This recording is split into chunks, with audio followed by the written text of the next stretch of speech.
प्रदेश विधानसभा के शीतकालीन सत्र का आज पहला दिन नए क्लेवर और नए ग्लैमर के साथ हमारे साथ यूथ कांग्रेस के प्रदेश अध्यक्ष और झाबुआ सीट से विधायक विक्रांत भूरिया जी मौजूद। सबसे पहले सर आपको जीत की बहुत बहुत शुभकामनाएं। आदिवासी इलाके से आते हैं और एक नए ग्लैमर और एक नए परिधान के साथ आज विधानसभा पहुंचे हैं। पहला दिन है, सबसे पहली बात कैसा महसूस कर रहे हैं? देखिए, बहुत ही जवाबदारी का ये पल है, क्योंकि कहीं ना कहीं हमारे पूर्वजों ने, हमारे समाज ने ज़बरदस्त संघर्ष करा, आज तब जाकर हम यहाँ तक पहुँच पाए हैं और हम उस चीज़ को नहीं भूलें।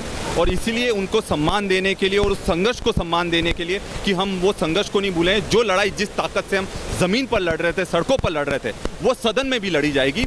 इस चीज़ को हम जताना चाह रहे थे और आज हम यहाँ पहुँचे हैं और मुझे खुशी है कि हम सब लोग जितने भी विधायक हैं एकजुट हैं और जो 66 विधायक हैं कांग्रेस के, उसमें से 20 आदिवासी विधायक चुनकर आए हैं।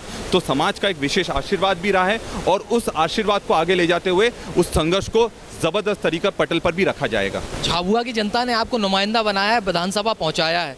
आदिवासी नेता के रूप में तमाम प्रदेश के साथ देश भर में जाने पहचाने जाते हैं। प्रदेश के यूथ कांग्रेस के अध्यक्ष और अब विधायक भी हैं।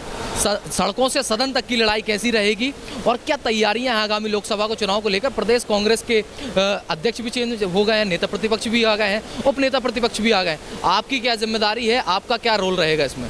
देखिए, सबसे बड़ा रोल युवाओं का ही है, क्योंकि जो कांग्रेस ताकत लगाती है वो युवाओं के दम पर लगाती है और हम वापस से अब पूरे संगठन को एकजुट करने में लग गए हैं। क्योंकि निश्चित तौर पर परिणाम जब आए तो काफ़ी युवाओं में बहुत ज़्यादा निराशा है।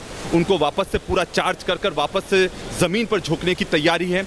20 तारीख को एक बहुत बड़ा आंदोलन हमने शुरुआत भी कर रहे हैं, दिल्ली में एक बहुत बड़ा आंदोलन भी है और उससे हमारा वापस लोकसभा का सफ़र शुरू हो जाएगा। वापस से पूरे प्रदेश में घूमेंगे, संघर्ष करेंगे और लोकसभा में कांग्रेस को ज़्यादा से ज़्यादा सीटें जिताने का हम लोग काम करेंगे। 2019 की बात करें तो 2019 लोकसभा चुनाव में 29 में से सिर्फ एक सीट बचा पाई थी कांग्रेस। इस बार क्या हालात लगते हैं? उस टाइम पे तो कमलनाथ जी के नकुलनाथ हालांकि जीत गए थे, लेकिन उसके बाद 28 सीटें ज्योतिरादित्य सिंधिया समेत तमाम बड़े नेता उस बार चुनाव हार गए थे।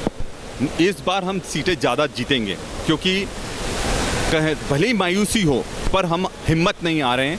वो जज्बा अभी भी कायम है, जनता के लिए लड़ाई लड़ने का, युवाओं के लिए लड़ाई लड़ने का। और बड़ी बड़ी घोषणाएं कर उन्होंने जिस तरह से ढकोसला कर झूठी घोषणाएं कर लोगों को ठगने का काम करा है, अब उनके बीच में हम वापस जाएंगे और घोषणाएं करिए उनको अमल में लाने के लिए ज़बरदस्त ज़मीन पर संघर्ष करेंगे।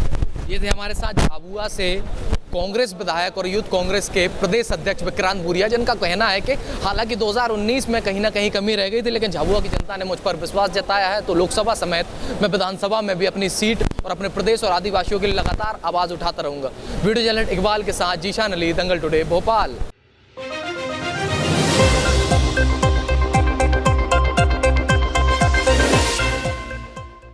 Rabindranath Tagore University Bhopal, only private university in MP to be NIRF ranked for 5 consecutive years. जहां है 600 से ज्यादा company tie-ups for placements, Atal Incubation Center for nurturing startups, Industry Academia collaboration for exposure of real industry world, 20 centers of excellence for research, साथ ही Global Festival विश्व रंग में शामिल होने का अवसर देता है। Rabindranath Tagore University, unlocking